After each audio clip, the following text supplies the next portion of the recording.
Tout le monde, ou presque, adore le chocolat. Mais est-ce qu'on s'est déjà demandé ce qui se cache vraiment derrière notre gourmandise préférée?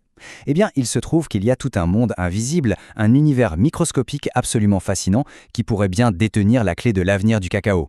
Alors oui, ça peut paraître étrange comme question. Un champignon et du chocolat? Quel rapport? C'est justement le mystère au cœur de notre analyse d'aujourd'hui. Et la réponse, elle se trouve sous nos pieds, dans un écosystème d'une complexité folle, vitale pour les cacaoyers. Allez, on plonge ensemble à la découverte de cette connexion secrète. Mais avant de parler de la solution, il faut bien peser le décor. Parce que le cacao, et donc notre chocolat, fait face à une crise. Une crise silencieuse, mais bien réelle. Il faut bien comprendre que pour des millions de personnes, le cacaoyer, ce n'est pas juste une plante, surtout en Côte d'Ivoire, qui est le premier producteur au monde. Là-bas, c'est une source de revenus essentielle. C'est un véritable mode de vie qui rythme le quotidien. L'enjeu est donc colossal, à la fois économiquement et humainement. Et pour bien se rendre compte de l'échelle, cette carte nous montre les zones précises où les chercheurs ont mené leur enquête. On ne parle pas d'une petite expérience en labo, non, on est sur le terrain, au cœur battant de la production mondiale de cacao. Et sur ce terrain, les cacaoculteurs sont vraiment en première ligne. Ils font face à une multitude de défis, le changement climatique qui dérègle tout, les sols qui s'épuisent, les maladies qui menacent les récoltes. Bref, maintenir la production dans ces conditions, ça devient un vrai casse-tête. Face à tout ça, on pourrait chercher des solutions compliquées, des nouveaux produits chimiques. Mais si une partie de la réponse se trouvait déjà là, sous terre, dans un réseau biologique ancestral et incroyablement sophistiqué. Une pratique qui se développe, c'est l'agroforesterie. L'idée est simple, on mélange les cultures, on plante différents types d'arbres sur la même parcelle. Mais ce qui est vraiment passionnant, c'est ce qui se passe quand les racines de tous ces arbres commencent à discuter entre elles.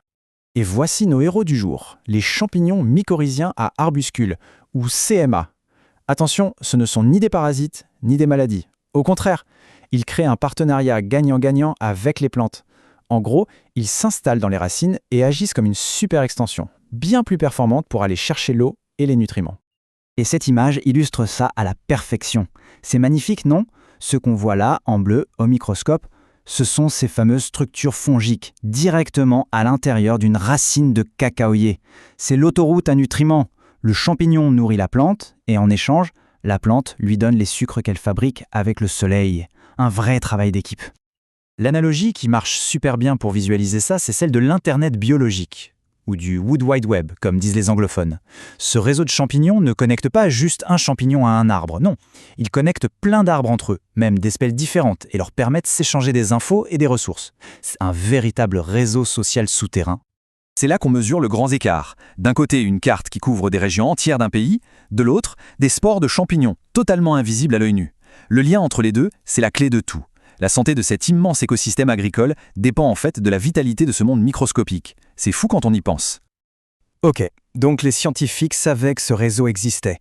Mais la grande question, c'était comment l'optimiser, comment en tirer le meilleur parti. C'est là que leur véritable mission d'investigation a commencé. Parce que, évidemment, tous les arbres qu'on plante à côté du cacao ne se valent pas. Certains sont peut-être juste des voisins polis, alors que d'autres sont de vrais partenaires stratégiques, des meilleurs amis.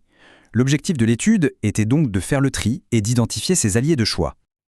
Voilà la question cruciale. C'est quoi un bon allié? Eh bien, c'est un arbre qui non seulement abrite plein de ces super champignons, mais qui en plus facilite leur connexion avec le cacaoyer. Le but, c'est de créer un réseau plus dense, plus efficace, qui profite à tout le monde. Allez, passons aux résultats. C'est le moment de vérité. Les chercheurs ont mouliné toutes leurs données et ils ont trouvé des champions incontestables dans cette compétition souterraine.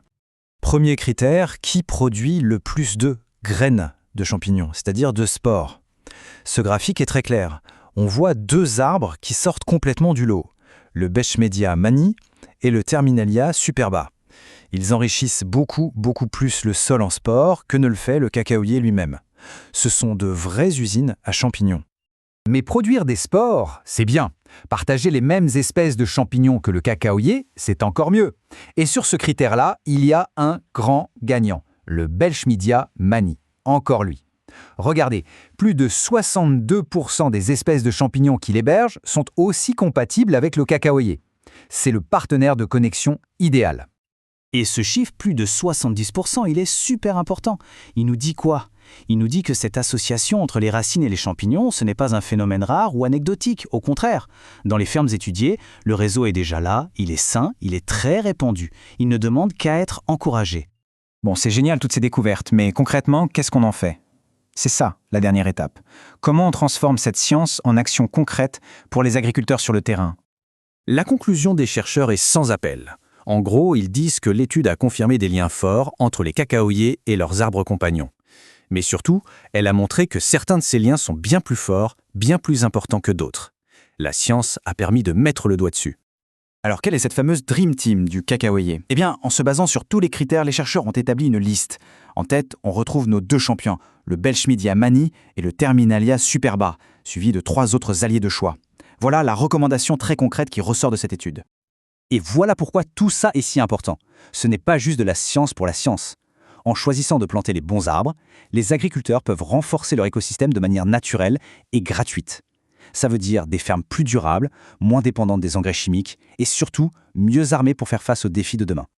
Finalement, cette histoire de cacao et de champignons, elle nous invite à changer un peu notre regard. Elle nous rappelle qu'il existe juste sous nos pieds des solutions écologiques d'une efficacité incroyable qui attendent simplement qu'on s'y intéresse un peu plus pour aider à préserver les ressources précieuses comme le chocolat qu'on aime tant.